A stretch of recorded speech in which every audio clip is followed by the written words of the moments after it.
প্রিয় বন্ধুগণ, প্রত্যেককে আত্মবাক্য চ্যানেলের পক্ষ থেকে আরেকটিবার স্বাগতম জানাই এবং প্রত্যেককে জয় যিশু। আশা করছি প্রভুর অনুগ্রহে আপনারা প্রত্যেকে ভালো আছেন। আর বন্ধুগণ, আজকে আসুন আমরা আরেকটি নতুন বিষয় আজকে আমরা আলোচনা করি। বিশেষ করে আজকে যে আমরা বিষয়টিকে দেখব সেটা হচ্ছে যে একজন জ্ঞানবান রাজার সম্বন্ধে আমরা আলোচনা করব। জ্ঞানবান রাজা সলোমনের কাহিনী, তার জ্ঞান পুরো হোল ওয়ার্ল্ডে এখনো কেন প্রসিদ্ধ রয়েছে, আর সেই বিষয়ে আজকে আমরা আলোচনা করব। তা আসুন আমরা আমাদের এই ভিডিওটিকে শুরু করি।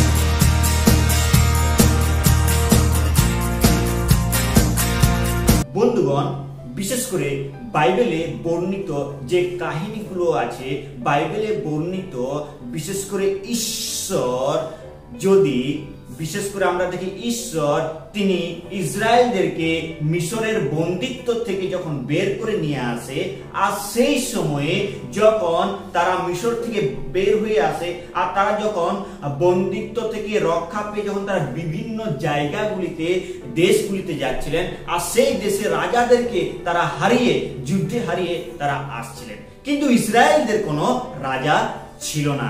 ইসরায়েলদের রাজা শুধু একটাই মাত্র ছিল, সেটা ছিল স্বয়ং ঈশ্বর। কিন্তু যখন ইসরায়েলরা এরকম রাজ্য অভিষেকে যখন ইসরায়েলরা যখন দেখলো যে অন্য অন্য দেশে বা অন্য অন্য রাজ্যের রাজা আছে কিন্তু আমাদের রাজা নেই, তখন ইসরায়েলদের ইচ্ছা হলো এবং তারা রাজা চেয়ে বসলো। আর শমূয়েলকে বললো যে তুমি আমাদেরকে রাজা দাও। আর এই কথা শুনে শমূয়েলও দুঃখ হলো, একই রূপে ঈশ্বরও দুঃখিত হলেন। কিন্তু তবুও ঈশ্বর তাদেরকে রাজা দিলেন, আর তাদেরকে প্রথম যে রাজা দেন তার নাম হচ্ছে শাউল। শাউল তিনি 40 বছর তিনি রাজত্ব করেন। তারপর দ্বিতীয় শাউল তার পাপের কারণে, তার অবাধ্যের কারণে ঈশ্বরের সেই আশীর্বাদ থেকে বঞ্চিত হয় এবং রাজ্যচ্যুত হয়ে যায়। তারপর দ্বিতীয় যে রাজাকে দেন তার নাম হচ্ছে দাউদ। আর দাউদ দেখতে খুব সুন্দর ছিল, আর তিনি বলবান শক্তিমান ছিলেন, আর দাউদ ঈশ্বরের মনের মতো ব্যক্তি ছিলেন। আর দাউদ যখন রাজ্য যখন তিনি রাজত্ব করতে থাকলেন তিনি ঈশ্বরের অনুগ্রহে, আর তখন দাউদ মনে করলেন যে ঈশ্বরের বসবাস করার জন্য একটা স্থান আমাকে বানানো প্রয়োজন। আমি তো অট্টালিকাতে আছি কিন্তু আমার ঈশ্বর তিনি তাম্বুতেই রয়েছে। আর তখন ঈশ্বর বলেন যে তুমি অনেক হত্যা করেছো, তার জন্য তোমার হস্তে নির্মিত তোমার ছেলে, তোমার পুত্র আমার জন্য সেই মন্দিরকে নির্মাণ করবেন। আর তারপর শমূয়েল যখন মৃত্যুবরণ করে, তারপর তার পুত্র সলোমন রাজা হয়। কিন্তু সলোমন যখন রাজা হয় তার খুবই কম বয়স ছিল, আর সেই সময়ে তিনি যখন রাজা হন, আর তার আজকে আমরা সেই রাজার জ্ঞান সম্বন্ধে আলোচনা করব। আর তিনি যখন রাজা হন তিনি তখন খুবই স্বল্প বয়সে ছিলেন, আর তিনি ঈশ্বর একদিন তাকে দর্শন দিলেন। যদি আমরা বিশেষ করে দেখি প্রথম রাজাবলী যদি আমরা বিশেষ করে প্রথম রাজাবলী থেকে যদি আমরা 2 অধ্যায় থেকে আমরা যে 3 অধ্যায় থেকে আমরা দেখি, সেখানে তার ঐশ্বর্য এবং তার বিবাহ সম্বন্ধে আমরা দেখতে পাই, এবং তার প্রার্থনা, তিনি কিভাবে কি প্রার্থনা করছেন সেই বিষয়ে আমরা দেখতে পাই। তো সলোমনের বিষয়ে আজকে আমরা আলোচনা করব, সলোমনের জ্ঞান সম্বন্ধে আজকে আমরা আলোচনা করব। বিশেষ করে প্রথম রাজাবলী তার 3 অধ্যায়ে আমরা দেখে নেব।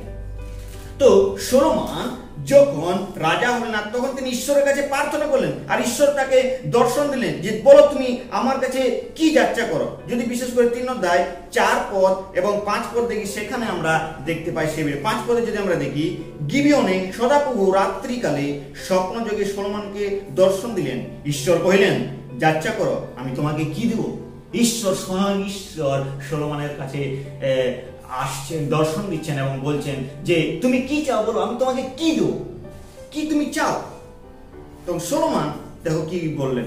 সলোমন 6 পদ থেকে, সলোমন কইলেন তোমার দাস আমার পিতা দাউদ সত্য ও ধার্মিকতায় তোমার উদ্দেশ্যে হৃদয়ে সরলতায় এবং তোমার সাক্ষাতে যেমন চলিতেন তুমি তাহার প্রতি তদানুরূপ মহাদয়া প্রদর্শন করিয়াছ। আর তাহার প্রতি এই মহাদয়া করিয়াছ যে তাহার সিংহাসনে বসিবার জন্য এক পুত্র তাহাকে দিয়াছে, যেমন অদ্য রইয়াছে। আর তারপর সে 7 পদ থেকে খুব সুন্দরভাবে সে যাচ্চাকে চাইলেন যে প্রভু স্বয়ং ঈশ্বর, যে আমি তুমি আমার ঈশ্বর, তুমি আমার দাউদের পিতা, কিন্তু আমার যে দাসেরা রয়েছে আর তোমার যে দাস মনোনীত প্রজাতিদের মধ্যে রয়েছে তাহাদের এক মহাজাতি এবং অনেক লোক, আর তাদেরকে আমি কিভাবে সামলাবো, সংখ্যা বুঝি তাদেরকে বিচার করিবার জন্য, তাদেরকে ভালো করিয়া দেখার জন্য আমাকে তুমি জ্ঞান ও বুদ্ধি দাও। সেটা যদি 9 পদে দেখি সেখানে লেখা আছে, অতএব তোমার প্রজাদের বিচার করিতে ও ভালো মন্দের বিশেষ জানিতে তোমার এই দাসকে বুঝিতে চিত্ত প্রদান করুন, কারণ তোমার এই বৃহৎ প্রজাদের বিচার করা কাহার সাধ্য। তখন কি বলেন, যে আমাকে জ্ঞান দাও, বুদ্ধি দাও, বিচার করার বুদ্ধি দাও। আর এই প্রার্থনা, এই অনুরোধ শুনে ঈশ্বর সন্তুষ্ট হলেন। তারপর দেখো তার বিষয়ে কি বলছে 12 পদে যদি আমরা বিশেষ করে দেখি, 3 অধ্যায় 12 পদ, দেখো আমি তোমার বাক্যানুসারে করিলাম, দেখো আমি তোমাকে এমন জ্ঞানশীল ও বুঝিবার চিত্ত দিলাম যে তোমার পূর্বে তোমার তুল্য কেহ হয় নাই এবং পরেও তোমার তুল্য কেহ উৎপন্ন হইবে না। আর ঈশ্বর তাকে জ্ঞান দিলেন। আর কেমন জ্ঞান দিলেন, কেমন জ্ঞান দিলেন? 12 পদে খুব সুন্দর লেখা আছে, কি বললো, যে এমন চিত্ত দেব যে তোমার তুল্য পূর্বে তোমার পিতৃপুরুষদের মধ্যে এমন কোন কেউ জ্ঞানবান ছিল না, পূর্বেও ছিল না, আর এই বর্তমানেও কেউ নেই এবং কেহ হয় নাই, এবং পরেও তোমার তুল্য কেহ উৎপন্ন, এবং ভবিষ্যতে তোমার তুল্য রাজা আর কেউ না। তোমার জ্ঞানের কথা সমস্ত জায়গায়, সমস্ত স্থানে প্রচারিত হবে। তো বন্ধুগণ, তার জ্ঞানের সম্বন্ধে, ছোট্ট একটা জ্ঞানের সম্বন্ধে আলোচনা করি। 3 অধ্যায় 16 পদ থেকে যদি আমরা 28 পদ দেখি, সেখানে সলোমনের জ্ঞান সম্বন্ধে আমরা দেখতে পাই, কিভাবে জ্ঞানবান বিচার তিনি কিভাবে করছেন। তো একদা সেখানে 2টি স্ত্রী লোক ছিল, তার রাজ্যে 2টি স্ত্রী লোক ছিল এবং তাহারা দুজনে বেশ্যা ছিলেন। আর রাজার নিকটে আসিয়া তাহারা দুজনেই দাঁড়ালো। আর একটি স্ত্রী লোক কহিল, হে প্রভু, দেখো আমি ওই এবং স্ত্রী লোকটা আমরা দুজনেই এক বাড়িতে থাকি। আপনাদেরকে ঘটনা আকারে বলে দিচ্ছি, আপনারা সময় পেলে এই বাইবেল পদ অংশগুলি যেগুলি স্ক্রিনে দেখাচ্ছে সেই পদগুলি আপনারা পড়ে নেবেন 16 থেকে 28 পদ পর্যন্ত, তাহলে আপনারা এই ঘটনাটা বুঝতে পারবেন। আমরা দুজনেই, তারপর স্ত্রীগুলো বললো যে আমরা দুজনেই এক গৃহে থাকি, আর আমরা দুজনেই গর্ভবতী। আর আমি কি করলাম, প্রথমে আমি একজন পুত্রকে, আমি একজন সন্তানকে প্রসব করিলাম। আর লেখা আছে আমরা একটা ঘরে থাকি, আমরা দুজনে এক জায়গাতে থাকি এবং অন্য কেউ আমাদের বাড়িতে থাকে না। আর আমি কি করলাম, আমি একটা সন্তানকে প্রসব করলাম। তারপরের দিন আমার সঙ্গে যে থাকে সেও তার 3 দিন পর সেও সন্তান প্রসব করিল। কিন্তু আমরা যখন একদিন রাত্রে একটা বাড়িতে ছিলাম, কেউ ছিল না। আর যখন আমরা সেই রাত্রিতে সেই স্ত্রী লোকটি সন্তানটি মরিয়া গেল, কারণ এ তাহার উপরে শয়ন করেছিল। আর একজন স্ত্রী কি হলো, তার স্ত্রী সেই মহিলাটা কি হলো, সেই মহিলাটা সেই সন্তান উপরে শুয়ে গিয়েছিল রাত্রে। আর যখন শুয়ে গিয়েছিল তার সন্তান মারা গেছে। আর তার সন্তান মারা যাওয়ার পর সে কি বুদ্ধি করেছে, তারপর যখন সে দেখতে পেল যে তার সন্তান মরে গেছে, সে কি করলো, অন্য স্ত্রীর সন্তানকে, সে মরা সন্তানকে রেখে দিল আর তার জীবিত সন্তানকে সে নিয়ে নিল। এবার যখন সেই মা, আরেকজন মা যখন সেই ঘুম থেকে সকালে উঠলো আর তখন সে দেখলো তার বাচ্চা মৃত।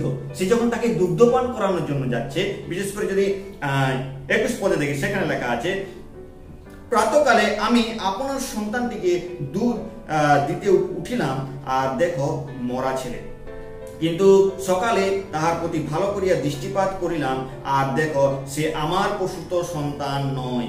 অন্য স্ত্রী লোকটি কহিল, না, জীবিত সন্তান আমার, মৃত সন্তান তোমার। প্রথম স্ত্রীটি কহিল, না না, মৃত সন্তান তোমার, জীবিত সন্তান আমার। এই রূপে তাহারা দুইজনেই রাজার সম্মুখে বলা বলি করিল। আর তারা কি করলো, দুইজনেই ঝগড়া করতে থাকলো যে না না না, এই জীবিত সন্তানটা হচ্ছে আমার। আর আরেকজন বলছে, প্রথম স্ত্রী বলছে, না না না না, জীবিত সন্তানটা আমার, মৃত সন্তানটি তোমার। এরকম করে তারা রাজার সম্মুখে বলা বলি করতে লাগলো।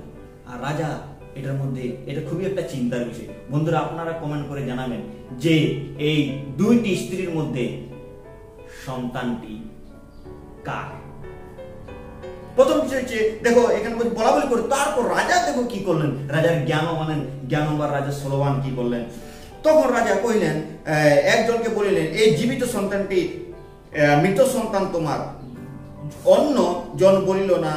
তারপর আমরা যে 24 পদে দেখি সেখানে পরে রাজা বলিলেন, আমার কাছে একখানা খড়গ আনো। তাহাতে রাজার কাছে খড়গ আনা হইল। রাজা বলিল, এই জীবিত ছেলেটিকে 2 খণ্ড করিয়া ফেল, আর একজনকে অর্ধেক ও অন্যজনকে অর্ধেক দাও। রাজা কি বললেন, একটা তারোয়ার খড়গ আনো, বাচ্চাটাকে মাঝে মাঝে কেটে দাও, আর এক ভাগ আর একজন মহিলাকে দিয়ে দাও, আরেকজন ভাগ অন্য একজন মাকে দিয়ে দাও। তাহলে সলভ হয়ে যাবে। তাহলে কি সলভ হবে? তাহলে কি সমাধান মিটে যাবে?